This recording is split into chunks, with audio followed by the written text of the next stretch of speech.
Découvrez 7 astuces incontournables sur CapCut pour monter vos vidéos comme un pro. Vous apprendrez notamment à ajouter du texte en arrière-plan, à maîtriser le suivi de mouvements, à générer automatiquement des sous-titres accrocheurs, à utiliser des images clés, keyframes, pour créer des effets dynamiques et bien d'autres techniques essentielles encore. Bonjour à tous et bienvenue sur Alpa 14 pour un nouveau tuto dédié à CapCut, le logiciel de montage vidéo simple et puissant qui gagne chaque jour en popularité. Vous verrez, CapCut est super simple et possède de nombreux effets prédéfinis qui vous permettent d'arriver vite à un résultat assez professionnel. Alors découvrons ensemble ces 7 astuces ou fonctions CapCut incontournables. Alors première astuce, qui est une astuce rapide, qui est celle de supprimer le logo CapCut en fin de montage vidéo. On voit ici le logo apparaître qui est mis par défaut. Alors bien évidemment, vous pouvez manuellement le supprimer à chaque fois, mais bon, c'est quand même un peu fastidieux. Alors le mieux, c'est de vous rendre dans les paramètres de votre application. Puis, vous voyez la tirette ajouter une fin par défaut, eh bien vous pouvez supprimer en cliquant sur abandonner. Et ainsi, à chaque fois, par défaut, il n'y aura pas de logo CapCut à la fin de votre montage. Alors, petite précision, CapCut est une application mobile d'édition vidéo disponible en 2 versions. Une version gratuite qui propose déjà de nombreuses fonctionnalités et une version pro qui, pour un peu moins de 10 € par mois, débloque des options avancées, dont certaines basées sur l'intelligence artificielle. Alors ce tarif reste abordable au vu des possibilités offertes. Contrairement à ce que beaucoup de personnes pensent, CapCut n'est pas uniquement disponible sur smartphone. Vous pouvez également télécharger une version pour ordinateur de bureau compatible avec Windows et Mac, offrant bien évidemment un confort de montage supplémentaire. À l'image, vous voyez la page de téléchargement et je mettrai le lien dans la description de la vidéo juste en dessous. Si vous disposez de la version Pro sur mobile, vous pourrez également l'utiliser sur ordinateur en vous connectant avec le même compte comme je le fais personnellement. Alors, il est également possible d'essayer CapCut en ligne, mais cette option requiert de télécharger vos vidéos sur le serveur avant de l'éditer, contrairement aux versions Windows ou Mac où vous travaillez directement sur votre disque dur, ce qui est quand même plus pratique. Voici donc pour ces quelques précisions et donc continuons ce tutoriel où je vais vous montrer d'autres astuces, mais je vais vous les montrer avec la version bureau de CapCut qui est très similaire à la version mobile. Dans cette astuce, je vais vous montrer comment afficher du texte derrière le sujet. Je vais choisir une scène où je parle au micro, que je dépose sur ma ligne de temps. Ce que je vais faire tout de suite, c'est que je vais couper le son. Donc je vais sélectionner cette scène, je vais là-haut dans son et je vais mettre le volume à 0 car ce n'est pas nécessaire, ça va gêner vu que je parle pour ce tutoriel. Sinon vous allez entendre la voix de la vidéo. Donc, nous voulons faire apparaître du texte derrière le sujet, donc derrière ma tête. Le texte, on va l'ajouter tout de suite. Je clique en haut dans Texte. Vous voyez qu'en haut dans Texte, il y a du texte par défaut. C'est un texte classique. Ou alors, il y a du texte avec effet, avec des effets sympas. Certains effets sont compris dans les versions pro, donc payants. D'autres sont gratuits. Alors, partons sur un effet gratuit, celui-ci. Donc, je prends et je glisse le bloc sur ma ligne de temps. Vous voyez, texte par défaut. On va ici aller ajouter notre texte. Et vous constatez que plus j'allonge ce bloc texte et plus longtemps il apparaîtra sur la scène. Ça se passe comme ça. Donc ici, on va aller mettre notre texte. Alors, je vais mettre en lettres capitales et je vais taper Alpa 14 tuto, par exemple. Et vous voyez qu'ici, vous avez police. Vous pouvez changer la police de caractère. Certaines polices sont payantes, d'autres sont gratuites. Alors, par exemple, nous, on peut prendre, par exemple, Resolve. C'est pas mal. Donc là, vous constatez que pour l'instant, le texte est devant mon visage. Donc l'idée, c'est de le mettre derrière. C'est là qu'il y a une petite astuce. Alors, ça va être simple. Regardez, je sélectionne cette scène-ci. Je la copie en faisant CTRL-C et je peux la coller en faisant CTRL-V.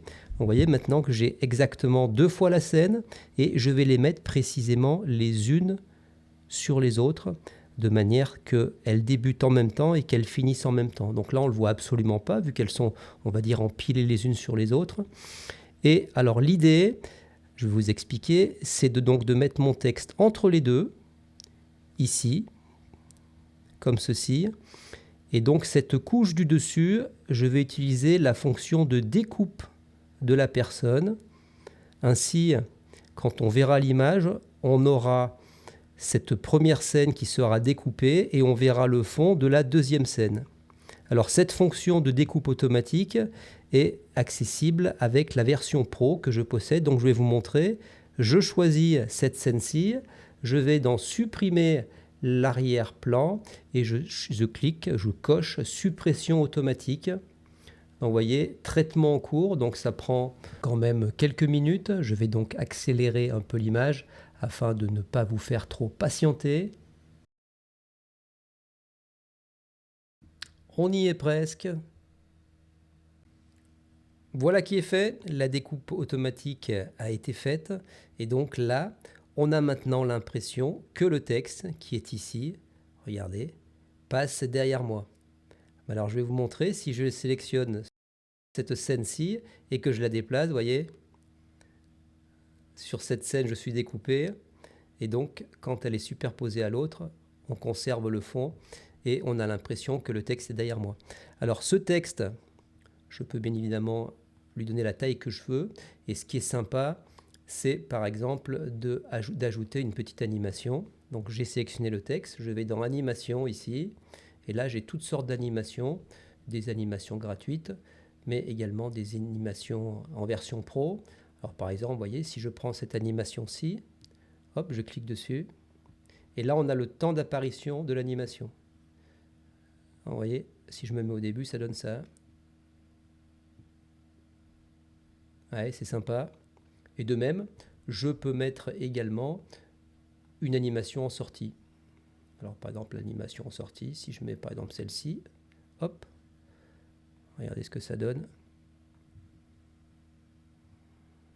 Et voilà.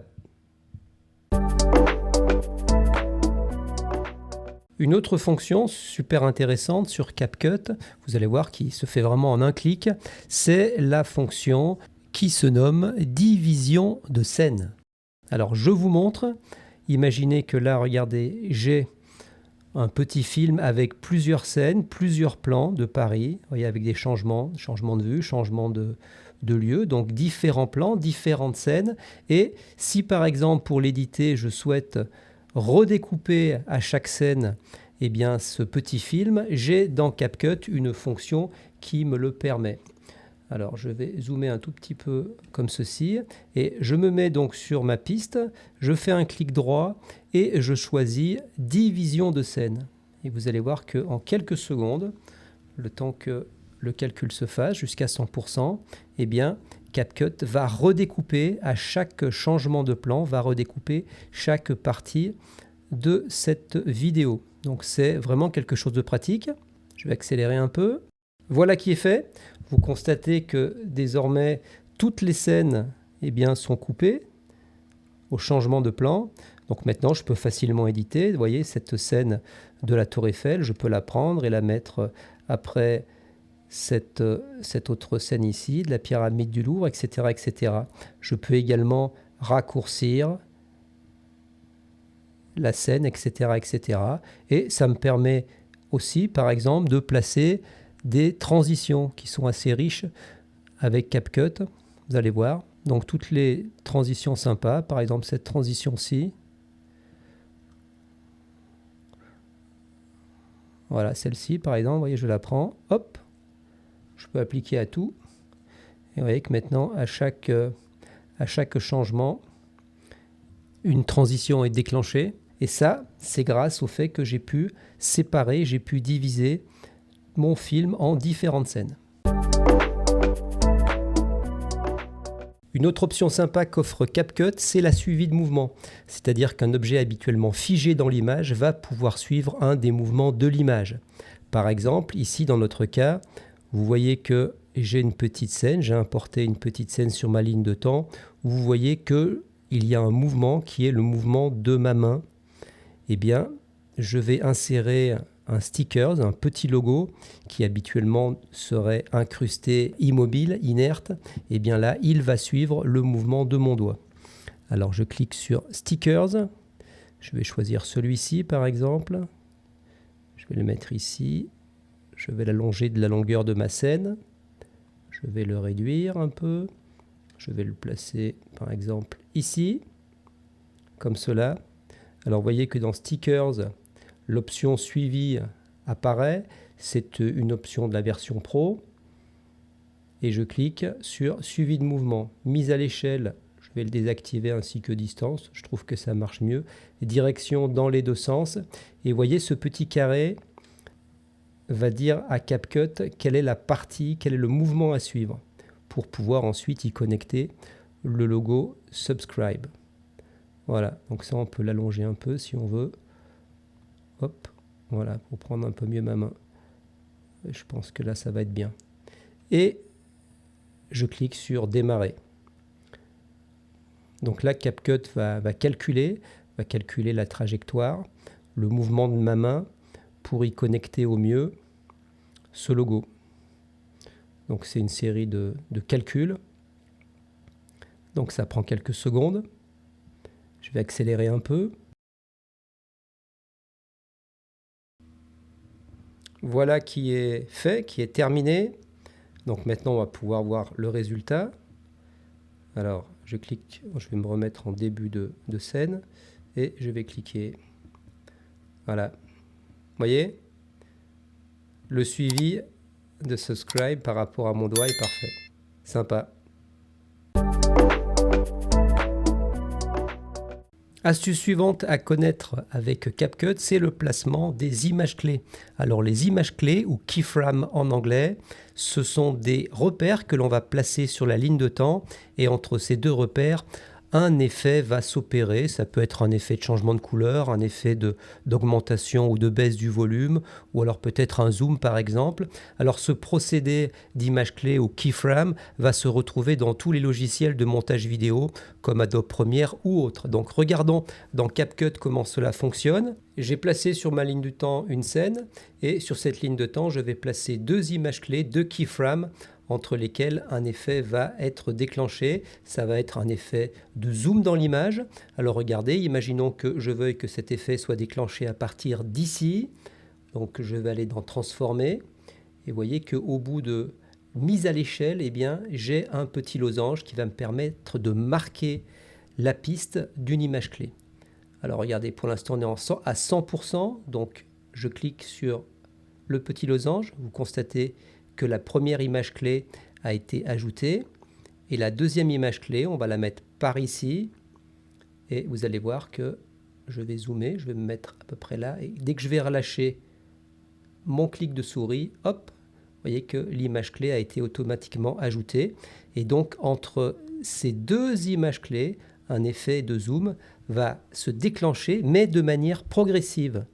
Regardez. Comme cela.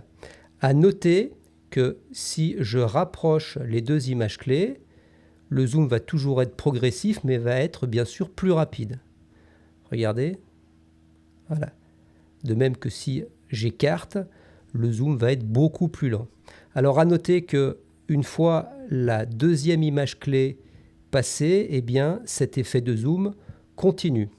Si par exemple je souhaite revenir à un zoom à 100%, eh bien, il me suffit de me placer à l'endroit où je souhaite, par exemple ici, et de choisir une autre image clé, et là, de me mettre à 100%, comme ceci. Et donc là, vous allez voir, je vais avoir d'abord un zoom, après la deuxième image clé, un dézoom. Voilà. Donc c'est vraiment quelque chose à maîtriser. Ici, je vous montre comment ça fonctionne avec CapCut, mais comme je l'ai dit, sachez que ce principe d'image clé est toujours le même. Vous placez la première image clé pour déclencher le premier effet et la deuxième la deuxième image clé va marquer l'endroit où s'arrêtera l'effet, mais il continuera après. Et donc ce procédé, on le retrouve dans tous les logiciels de montage vidéo. On appelle ça le keyframing, notamment dans Adobe Premiere ou autres logiciels. Une autre option super intéressante dans CapCut, c'est l'option suivi de la caméra qui va permettre automatiquement à la caméra de suivre une partie de la personne qui est à l'image. En l'occurrence, c'est moi ici. Alors vous voyez que j'ai pris une petite vidéo où justement je fais exprès de bouger et vous allez voir que grâce à cette fonction, eh bien CapCut va me suivre. Alors cette option est ici. Elle s'appelle suivi de la caméra. Vous voyez que c'est une option comprise dans la version Pro. Je l'active. Je peux choisir différentes parties qui vont être suivies, soit le visage, vous voyez automatiquement c'est détecté, soit le corps, soit la main. Alors la main, je pense qu'il faudrait voir plutôt la main. Alors là par exemple, si j'active la main, vous voyez, là elle va être détectée, mais bon, vu qu'on ne voyait pas mes mains, c'est normal. Ou sinon, je peux personnaliser un endroit. Alors on va revenir au visage, comme ceci, et je vais activer donc cette fonction. Je vais cliquer sur démarrer. Pendant un certain temps, CapCut va calculer. C'est parti. Vous voyez qu'en haut ici, les pourcentages augmentent jusqu'à 100% pour que le rendu final soit proposé. Alors là, on a déjà un aperçu. Vous voyez. Donc je vais accélérer un peu. Voilà qui est terminé. On a maintenant le rendu final. Alors vous remarquez que quand on arrive sur le bord, on sort du cadre et c'est remplacé par une image floutée. C'est pas forcément très joli. Cela dit, cette fonction peut être super intéressante si vous changez le format et vous passez par exemple dans un format pour un short YouTube Short, un format 9/16e ou alors pour un reel de Facebook ou d'Instagram ou de TikTok. Par exemple, je vais vous montrer. On peut changer le format ici. On peut passer en 9/16e, donc format vertical, téléphone. Et ici, regardez, je vais pouvoir agrandir. Voilà, agrandir mon image. Et ainsi, vous allez voir que si je fais... Je peux encore l'agrandir un petit peu. Je vais mettre mon visage au milieu. Et donc sur téléphone, pour par exemple un Reel ou un YouTube Short ou une vidéo TikTok, ça sera parfait. Voilà. Vous voyez? Donc là, ça peut être super intéressant pour un changement de format. Autre fonction super intéressante avec CapCut, c'est la possibilité de générer des légendes automatiques. C'est-à-dire que le logiciel va créer des sous-titres automatiquement. Il va écouter ce qui est dit et il va créer donc le texte, ce qui est vraiment un gain de temps super intéressant. Je vais sans plus attendre vous montrer cela en vous faisant une petite démonstration. Vous voyez que j'ai placé sur la ligne de temps une scène au cours de laquelle je parle. Alors, on va aller dans Texte. Et vous voyez, dans Texte, vous choisissez Légende automatique. Alors, il faut bien choisir la langue source. Donc là, moi, je parle en français. Il faut choisir le français. Et sinon, si c'est une autre langue, eh bien, vous choisissez l'autre langue. C'est important de choisir la langue d'origine. Sinon, effectivement, la reconnaissance sera mauvaise. Voilà. Alors, il y a une fonction qui est aussi sympa et qui est accessible dans la version Pro, c'est que vous pouvez ajouter un autre sous-titrage qui va être automatiquement traduit. La langue source, c'est le français. Donc là, par exemple, avec la version Pro, je peux doubler, si je souhaite, cette langue d'origine par un autre sous-titre qui serait, par exemple, en italien ou en toute autre langue. Voilà, mais là, pour le besoin de cette démonstration, je vais faire simplement la langue source. Donc voilà, c'est prêt. Et là, vous cliquez sur Générer. Donc vous voyez, hop, ça va assez vite. Reconnaissance vocale effectuée. Et vous constatez que chaque bloc, je vais zoomer un peu, voilà, chaque bloc correspond à une partie de texte. Donc regardez, on va écouter un peu ce qui est dit. Aujourd'hui, dans cette vidéo, je vais vous présenter les bases du logiciel Audacity, qui est un puissant éditeur audio anti. Vous voyez que la reconnaissance est assez fidèle et c'est vraiment bon. Ensuite, il va falloir quand même vérifier que tout le texte est OK. Alors pour cela, vous allez ici dans sous-titres et vous voyez, chacun des blocs est représenté par chacune de ces lignes. Donc il faut ajuster. Alors ce qu'on peut remarquer, c'est que la ponctuation est absente, il n'y a pas de majuscule, de virgule, de point. Donc vous pouvez l'ajouter et puis éventuellement, vous pouvez aussi vérifier que tous les mots ont bien été interprétés et reconnus. Voilà, si ce n'était pas le cas, vous pourriez supprimer ou vous pourriez, en cliquant ici, intervenir directement dans le bloc pour le modifier. Par exemple, que vous soyez un musicien, si vous voulez que le 1 ne soit pas écrit comme ça, mais plutôt en lettres, voilà, il suffit de le modifier. Donc c'est super facile. Après, ce qui est sympa aussi, c'est que vous allez pouvoir ajouter un style à ce texte qui est un peu tristounet. Alors, vous allez ici dans texte, voyez, et vous avez des styles prédéfinis qui sont super sympas. Alors certains sont en pro, d'autres sont en version gratuite. Alors on peut regarder un peu ce qu'il y a. Alors lequel on pourrait choisir pour vous montrer. Vous allez voir qu'automatiquement ça va switcher vers ce style. Alors par exemple, si on prend celui-là. Que vous soyez un musicien. Vous voyez ? Et tout le texte a changé. Je vais vous présenter les bases du logiciel Audacity, qui est un puissant éditeur audio. Alors ce qui est pas mal, c'est qu'on peut, si on souhaite, on peut le modifier, on peut le mettre ici si on veut, on peut l'agrandir, on peut regarder. Entièrement gratuit et open source qui vous permet de manipuler, enregistrer. Voilà, donc c'est super sympa. Et puis si je ne suis pas satisfait par ce style de sous-titres, eh bien dans ce cas, il y en a une multitude, il y a vraiment un choix assez impressionnant. Alors regardez par exemple, je peux essayer... Alors il y en avait un qui était pas mal, qui était... Voilà, celui-là, il affiche mot à mot, donc ça peut créer un effet sympa. Donc regardez. Qui est un puissant éditeur audio. Oui, donc c'est pas mal parce que ça affiche mot à mot et ça peut être assez impactant. Regardez depuis le début. Aujourd'hui, dans cette vidéo, je vais vous présenter les bases du logiciel Audacity. Oui, c'est sympa. Alors ce qui est pas mal aussi, c'est que quand vous revenez dans Basique, à cet endroit, vous allez pouvoir modifier. Vous pouvez garder ce style avec l'apparition, on va dire, mot à mot, mais vous pouvez changer par exemple la police de caractère, et vous pouvez en choisir une autre. Vous voyez, au fur et à mesure où je passe ma souris, eh bien, ça change. Par exemple, si je prends, je sais pas, par exemple, celle-ci, voilà, dans ce cas-là, je vais adopter cette police. Éditer des fichiers audio de manière... Et de la même manière, je peux changer la couleur. Voilà, il y a tout est paramétrable. Vous voyez, le contour des lettres, comme ceci. Voilà, je peux vraiment affiner pour avoir quelque chose qui me plaît. La couleur, si je veux, etc., etc. On peut donc dire que cette fonction légende automatique, eh bien, c'est un plus qui fait quand même gagner pas mal de temps, surtout si par exemple vous créez des posts pour les réseaux sociaux, Instagram, TikTok, Facebook, etc. Le fait de pouvoir mettre un sous-titre attire beaucoup plus l'attention du visiteur. Et en plus, si vous pouvez doubler le sous-titrage avec une autre langue, comme par exemple on l'a vu avec cette option pro de légende bilingue, eh bien l'impact sera encore plus grand. Merci d'avoir suivi ce tutoriel.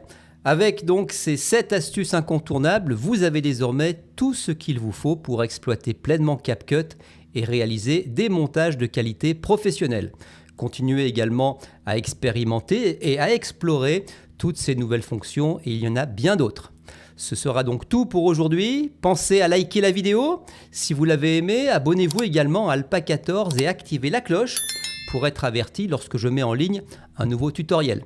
Alors je vous dis à très bientôt sur Alpa14 pour une nouvelle vidéo, et d'ici là, prenez soin de vous. Salut!